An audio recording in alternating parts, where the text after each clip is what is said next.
Tim gabungan Polda Sumatera Selatan, Polres Muara Enim, dan Satpol PP Muara Enim menertibkan tambang batubara ilegal.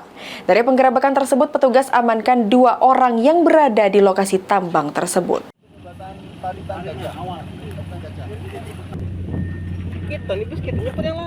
Tim gabungan Polda Sumatera Selatan, Polres Muara Enim, dan Satpol PP Muara Enim di backup Brimob melakukan penertiban aktivitas tambang batubara ilegal yang berada di kawasan Tanjung Agung, Simpang Karso, dan kawasan Bintan Bangko Barat, Kecamatan Lawang Kidul. Dari lokasi tersebut, petugas berhasil mengamankan 2 orang yang akan mengangkut batubara, 1 unit mobil pickup, dan sejumlah karang berisi batubara, sajam, dan cangkul.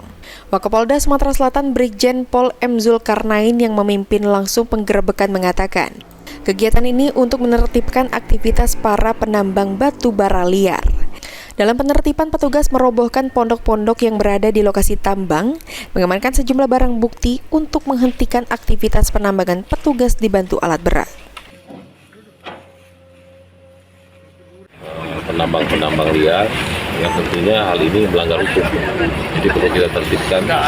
Ada beberapa pit yang hasil tambangan mereka, ada barang bukti di sana, akan kita kembangkan sehingga akan menyasar kepada pemilik.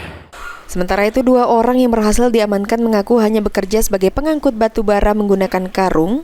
Beberapa jenis temuan barang bukti akan dilakukan pengembangan untuk mengetahui siapa pemilik tambang ilegal tersebut.